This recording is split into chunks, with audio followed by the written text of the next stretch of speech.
Toyota 4Runner 4x4. Now I've got the brake pads from AutoZone. They're Duralast Gold. That's as close as I can get to Wagner, I guess, that they had, so I'm gonna try them out. But one thing I'm a firm believer in is this stuff right here, Quiet Brake. I've had that can of Quiet Brake for quite some time now, for several years, many years. It lasts a long time. And what you do with this stuff, you simply lay your brakes out. It's a pretty day today. You want to do this stuff on a pretty day, 70 degrees or higher is preferred. Just shake it up real good, give it a good shaking, and just spray your brakes with them. And what it'll do, it'll dry. Just spray it on the back of them,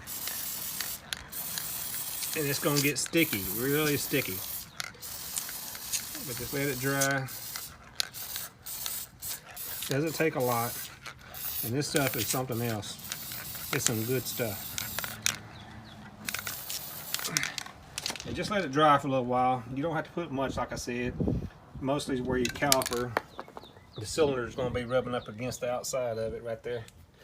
So anyway, let's get started with taking the tires off, and I'm not going to video that part. You all know how to take tires off. Go to 4Runner brakes. And while I have it jacked up, I decided to go ahead and get both my jacks out and jack the rear up. Got me a little plate to put all my bolts and stuff on, need be. I'm gonna go ahead and rotate the tires out.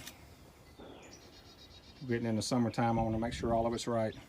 All right, we're at the rear brakes now on this 2011 Toyota 4Runner. The bolts holding the calipers on are the same size as the front, thank goodness.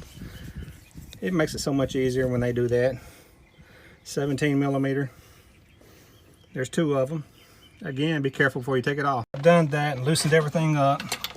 I'm gonna go ahead and commence on taking these things off.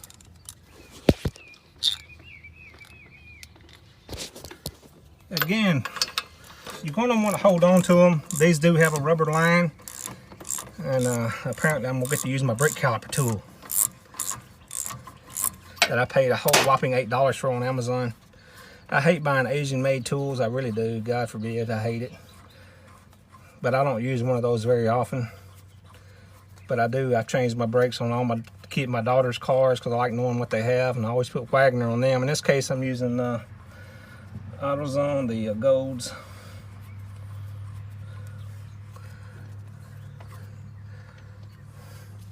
And hopefully they'll give me as good as performance as the Wagners always have. Because I love Wagners or OEM.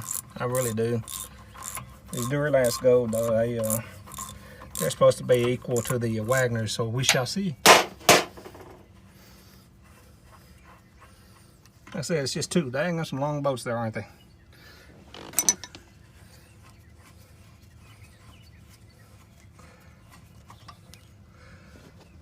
These little suckers the rear brake pads are wearing about the same speed as the front ones, except one thing I did notice on this one. If you notice it, it gets thinner right here. So it's definitely not pressing evenly across the playing field here, across the rotary. So maybe it's a good thing that I'm changing now, because it's definitely not going down evenly. Duralast brakes do come with kits, brake kits for your shims and everything. As you can see here, I'm gonna replace the ones on the rear because I don't like cleaning the rear ones up. I really don't. The front ones were just pins and everything, and if I can stick with OEM equipment, I'm going to. But the Duralast kit does come with replacement ones if you have something damaged or damaged something taking it apart. I just prefer OEM equipment when it comes to stuff like this. Toyota knew what they were doing when they made it. But in this case, I'm gonna change them out. You can see them right here. They just pop out like so. You just gotta make sure you get the right ones where they go. You can see in this picture, let me get in the shade a little bit. Let's see here. The sun's really messing me up. There is an inside one and an outside one. So make sure you're not trying to put those in the wrong position. Tabs always go to the outside of the rotor. So make sure you get those on correctly. Snap in place. Like I said, these go to the outside because if they're not in place, the brake's just not going to go on. They're just not, it's not going to happen. You're going to be trying to ponder and be vexed at what's going on. They have to go on correctly. Make sure they're all the way up and all the way in, and everything fits in place like a puzzle. Shims in, they're on snug. They're spring loaded, so it's supposed to be pretty tight. You have 2 on the bottom to replace. And 2 on the top.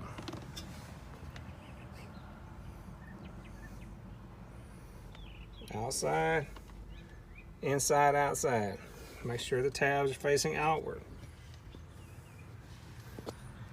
Now, some people wonder, why would you offer grease for brakes? Brake grease, what the heck? What is that for? Trust me, do not put it on your damn rotors, all right? If you've done that, you screwed up big time.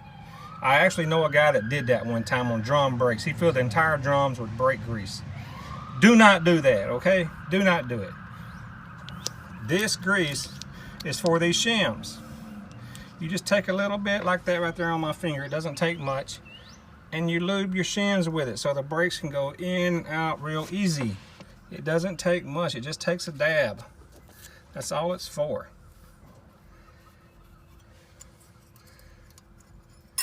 And I've got one shim that just doesn't want to stay in place. It's the upper inside.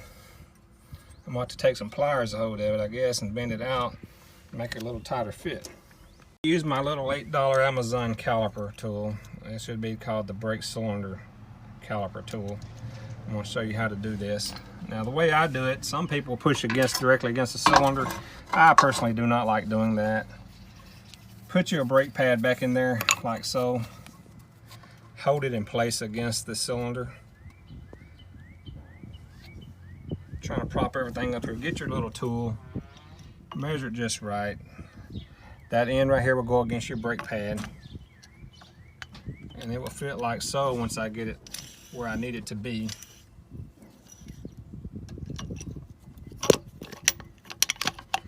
As you can see, this is the way it goes. Because all we're going to do is slowly push that cylinder in. That's all we're going to do. What you want to do is just do this real slow. Don't be in no hurry. You're pushing all that brake fluid back up toward the brake lines, so just go slow. Don't be in no hurry. You'll see this thing right here squeezing in, and it doesn't take much. Just go slow. No hurry. You don't want to damage any parts. Just take your time. Just go slow. I had a lot of that done a while ago when I did it with a screwdriver. I pulled it out. And like I said, this is the first time for me on a 4Runner. Pretty much all brakes are pretty simple. I hated the old drum brakes, and some big trucks still use those on the trailers because they are good brakes. But damn, they got so many parts in them. But luckily for me, my dad was a diesel mechanic in the military. So he taught us a lot, and I figured things out pretty quick once I sat down with it and look at it. Have a lot of common sense. That's what us Southern boys do have. There's a lot of common sense. That's what's happening in parenting today. More parents need to get involved with their kids and teach them how to do stuff. Like I said, fortunately, my daddy could do pretty much everything. He taught us how to weld at a very young age. Started rebuilding the engines when I was in diapers, literally. Daddy taught us everything. We wasn't scared to get our hands and feet dirty. And even though I have a good job these days, I'm still not worried about getting dirty. I can wash my hands. Front brakes, the rear brakes are actually simpler. They're really simple. Make sure the pads are against the rotors, not the metal part, people. Like I said, I only say that with an emphasis because I've seen so many people put them on wrong. You do not want to do that. Sometimes these can be a little quirky, a little headachy, but they're not overly bad. Just getting them in the right position. This little tab has to go in the little slot for it, just like on top. Sometimes that can be a little headachy, but not too often. See right here, it just slides right in. I had to go in at an angle. Just go in at an angle on them, a little bit of an angle. I've got something off. There we go. It's hard to do this and hold the camera and push it in. That's it. That's how simple it is. You got an inside one and an outside one. And like I said, you can see my brake quiet on there. Same thing with the inside one. Go in a little bit of an angle.